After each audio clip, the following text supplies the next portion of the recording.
Novels TV YouTube channel پر آپ سب کو خوش آمدید کہتی ہوں۔ چینل کو سبسکرائب کر کے بیل آئیکن کلک کر لیں تاکہ تمام نئی ایپیسوڈ پر وقت ملتی رہیں۔ آج میں آپ کے لیے نیو ناول یہ عشق مشکل ہے کہ کس نمبر 1 لے کے آئی ہوں۔ ہال اس وقت مہمانوں سے بھرا پڑا تھا۔ بارات آ چکی تھی اور نکاح کی رسم ادا ہو گئی تھی۔ ڈریسنگ روم میں بیٹھی اس نے پریشانی سے ادھر ادھر دیکھا۔ دل میں ایک عجیب سی بے چینی نے ڈیرا جمایا ہوا تھا۔ کیا ہوا؟ پریشان کیوں لگ رہی ہو بھائی؟ ذرا مسکراؤ، اس کی دلی کیفیت سے انجان آسیہ نے اسے کہا، مگر چہرے پر مسکراہٹ آ ہی نہیں سکی۔ جب دل میں ویرانیوں کا راج ہو تو باہر کا شور بھی کچھ نہیں کر پاتا۔ آسیہ آپی، امی کہہ رہی ہیں آپ ہی کو لے آئیں۔ اپنا شرارہ سنبھالتے اس کی چھوٹی بہن اندر آئی تو باہر سے حکم ملتے ہی وہ اور آسیہ اسے لیے باہر سٹیج کی جانب بڑھی تھی۔ کیمرے کے فلیش اس کے چہرے پر پڑ رہے تھے، کہیں نگاہوں میں ستائش تھی تو کہیں رشک۔ دلہن بن کر اس کا روپ ہی الگ تھا۔ وہ کسی ریاست کی شہزادی لگ رہی تھی۔ ہمیشہ سے خود کو سنبھال کر رکھا تھا۔ زمانے کی رنگینیوں سے بہت دور اپنے دل کو مار کر اس نے یہ قربانی دی تھی۔ اسے لے کر سٹیج پر بٹھایا ہی گیا تھا کہ دلہا کی آمد کا شور مچ گیا، اور اس کی آمد کا سن کر سجی سنوری اس دلہن کا دل ہتھیلیوں میں دھڑکا تھا۔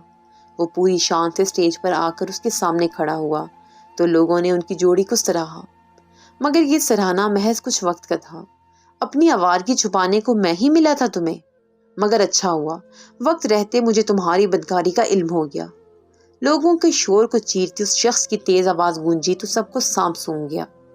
یہ کیا بکواس کر رہے ہو؟ سب سے پہلے دلہن کا بھائی آگے آیا تھا۔ بکواس نہیں، حقیقت ہے۔ اپنی بد کردار بہن کو میرے پلے باندھتے شرم نہیں آئی؟ اس دلہن کے منہ پر تصویریں پھینکتے اس نے زہر اگلا تو مہندی میں سجے ہاتھ کپ کپائے تھے۔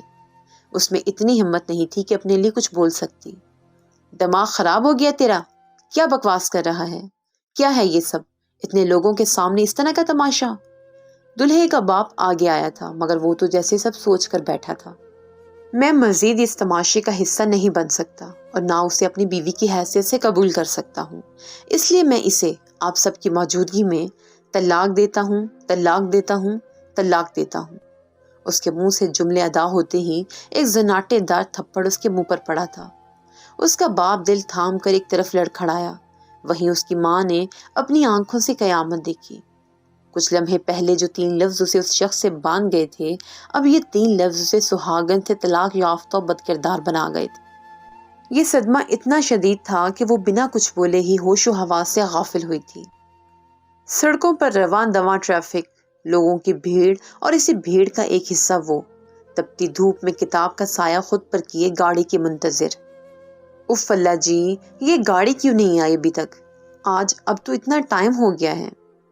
چادر کے پلو سے چہرہ صاف کرتے اس نے گھڑی پر ایک نظر ڈالی جو اس وقت 12:30 کا ہنسا دکھا رہی تھی، یعنی اسے یہاں دھوپ میں جلتے ہوئے آدھا گھنٹہ ہونے کو آیا تھا۔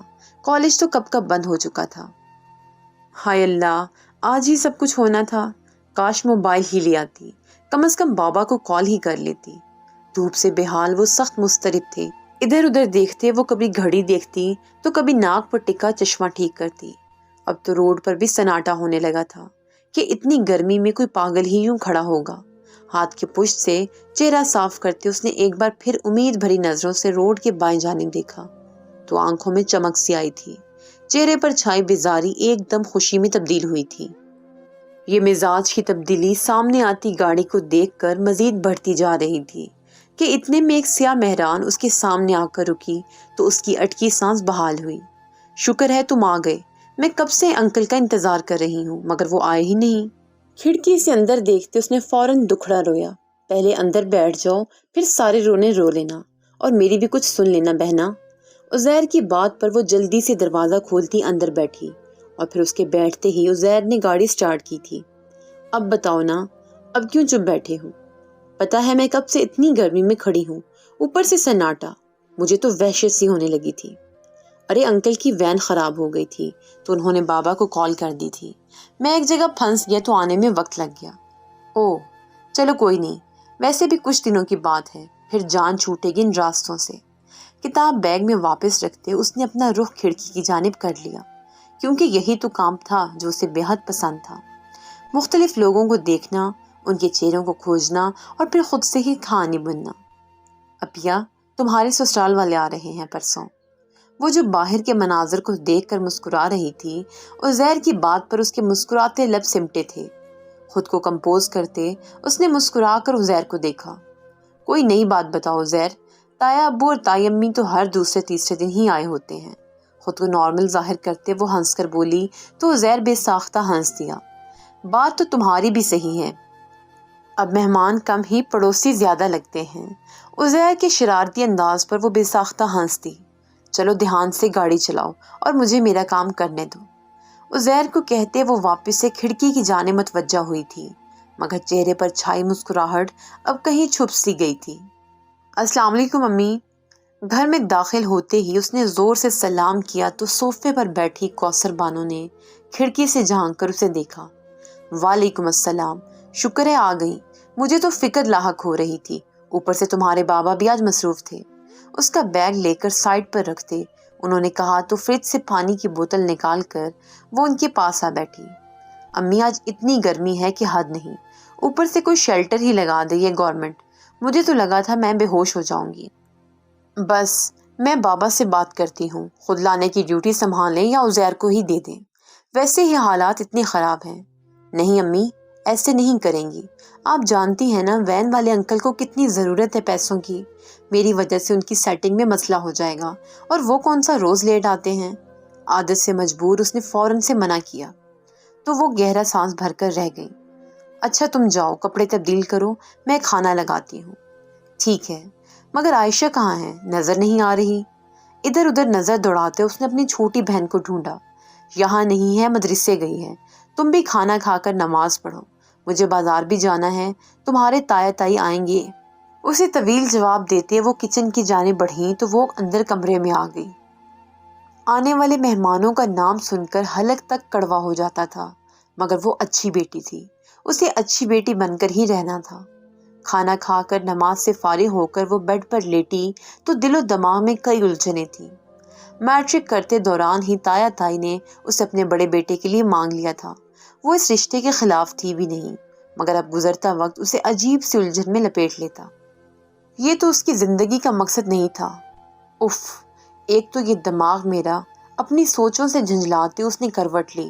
اس بار نیند میں خلل لائٹ نے ڈالا تھا، جو اپنا وقت ہوتے ہی یوں غائب ہوتی تھی جیسے گدھے کے سر سے سینگ۔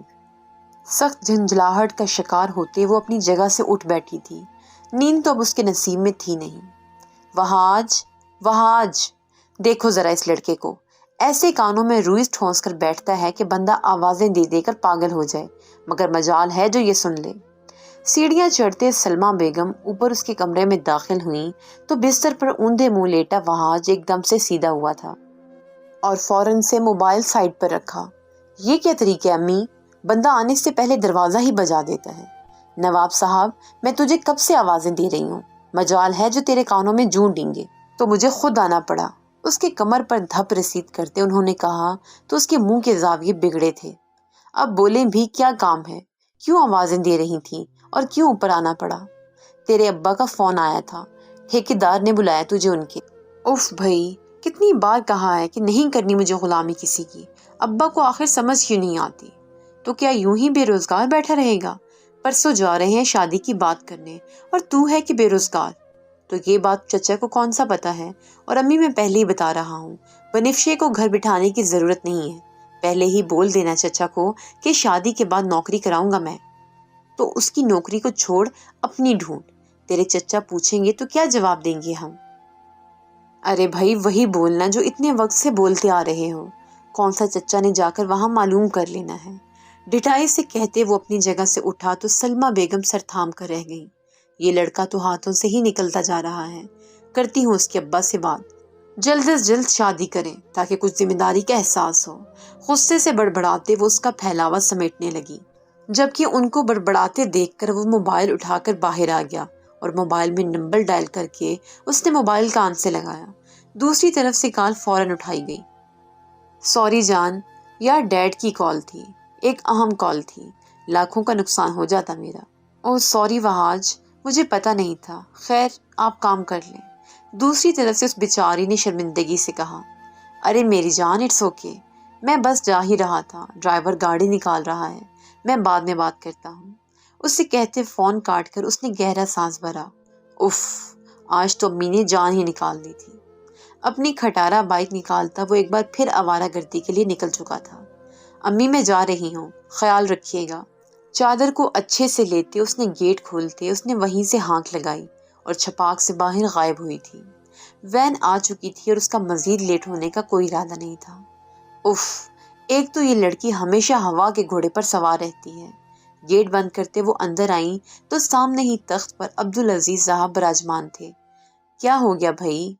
کچھ نہیں، خیر آپ ابھی مجھے سامان لا دیجیے گا، کل بھائی بھابھی نے آنا ہے۔ ٹرے ان کے سامنے سے سائڈ پر کرتے وہ اپنی جگہ پر بیٹھی تو موبائل میں مصروف انہوں نے سر ہلا دیا۔ میں ایک بار سوچ رہی تھی کیا کہوں، آپ برا مت مانیے گا، مگر نہ جانے کیوں مجھے اپنی بیا اور وہاج کا کوئی جوڑ ہی نہیں لگتا۔ وہ کسی کام میں دلچسپی نہیں دکھاتا، نہ جانے شادی کے بعد کیا ہوگا۔ وہ ماں تھی، جانتی تھی بنفشے لاکھ اس رشتے کو ناپسند کرے مگر وہ کبھی اسے کچھ نہیں بولیں گی۔ ارے یہ کیا بات کر رہی ہیں آپ؟ ماشاءاللہ سے اتنا قابل ہے میرا بھتیجا، اور کام میں کیا دلچسپی دکھائے۔ بھائی صاحب بتا رہے تھے اپنا بزنس شروع کرنا چاہتا ہے، اور بھائی اس عمر میں سارے لڑکے ایسے ہی ہوتے ہیں۔ لاؤ بالی، آپ فکر نہ کریں، بلکہ سامان لکھ کر دیں، میں عزیر کے ہاتھ بھیج دوں گا۔ اپنی بات مکمل کر کے وہ باہر کی طرف بڑھ گئے تو ان کی بات پر وہ بس خاموش ہو کر رہ گئی۔ اب کیا بتاتی اور کیا کرتی، ان کی سمجھ سے باہر تھا۔ وہ کالج کے پاس پہنچی تو اس کی آنکھیں حیرت سے پھٹی تھیں۔ سامنے کا منظر اس کے لیے حیران کن تھا، مگر اتنے لوگوں کی موجودگی میں وہ وہاں مزید نہیں رک سکی۔ لیکن پورا دن اس کا دھیان باہر کی طرف ہی رہا۔ بیا کیا ہو گیا ہے؟ صبح سے سوچوں میں گم ہو، خیریت ہے؟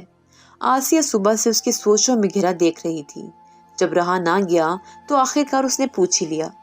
آسیہ پتہ ہے، آج باہر جہاں ہم گاڑی کا ویٹ کرتے ہیں نا، کسی نے بس شیلٹر بنایا ہے۔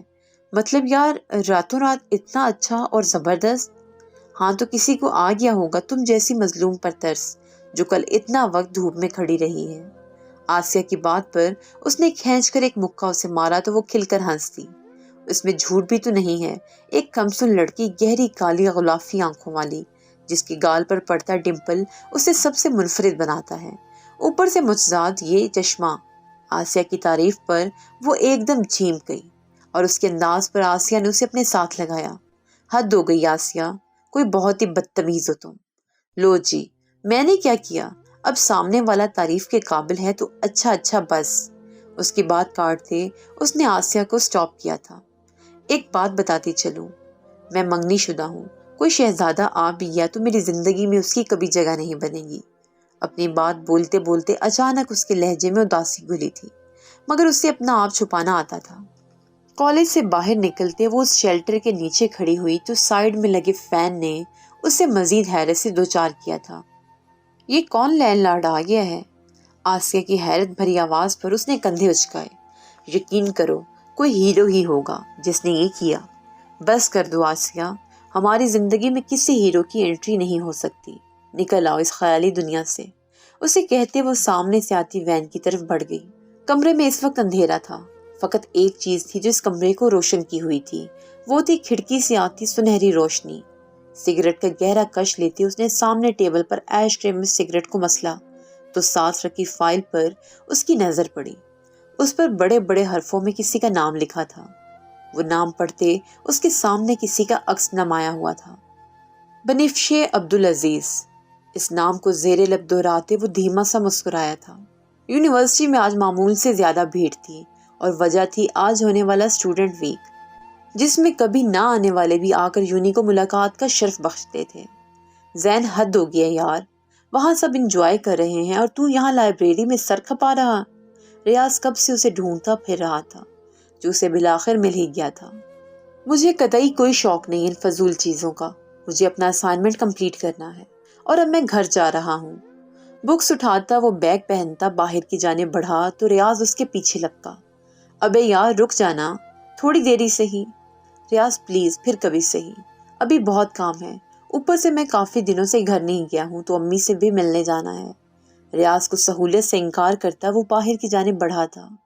کوریڈور سے نکلتے وہ مڑا تھا جب سامنے سے آتا شخص بہت بری طرح سے اسے ٹکرایا۔ اف، دیکھتا نہیں ہے، اندھے ہو کیا یا آنکھیں گھر بھول آئے ہو؟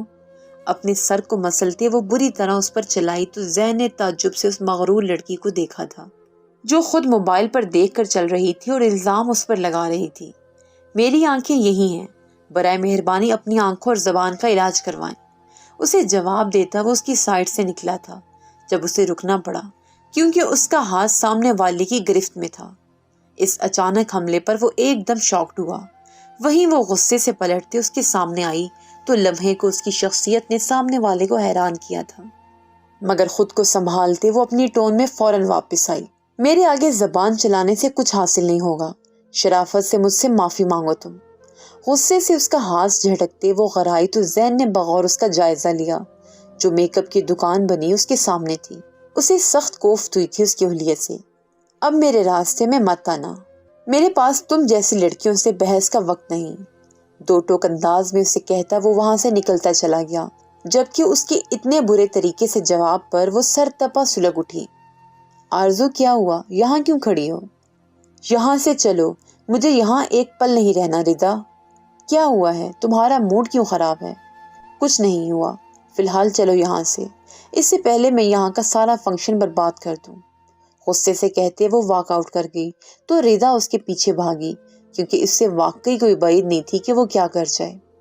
آرزو بات سنو، کیا ہو گیا ہے؟ اتنا بھی کیا غصہ؟ میرا دماغ مت کھانا ورنہ انجام بہت برا ہوگا۔ غصے سے کہتے وہ اپنی گاڑی میں بیٹھتے زن سے گاڑی بھگا گئی تو اس کے سپیڈ پر ردا نے سر پکڑا۔ اب کیا مسئلہ ہو گیا ہے تمہیں؟ کیوں منہ لٹکا کر بیٹھی ہو؟ اسے کلاس میں منہ لٹکا کر بیٹھے دیکھ کر آسیہ نے پوچھا تو وہ جو کب سے برداشت کر رہی تھی آخر کو اس کی آنسو جھلک پڑے۔ میرا فارم ریجیکٹ کر دیا یار، کہتے ہیں کچھ ایشوز ہیں، کل لاسٹ ڈیٹ ہے، اب میں کیسے سب کروں؟ کیا کروں میری کچھ سمجھ نہیں آ رہا، اوپر سے آج تائی امی نے آنا ہے، میرا سر درد سے پھٹ رہا ہے۔ اب آنکھوں میں آنسو لائے وہ بے بسی کی انتہا تھی۔ اس کا فیس واچر مل نہیں رہا تھا اور آفس والوں کو نہ جانے کون سی مصیبت پڑ گئی تھی۔ ایسے کیسے؟ تو ایک کام کر، گھر جا اور گھر پر جا کر واچر ڈھونڈ تاکہ تیرا یہ مسئلہ حل ہو سکے۔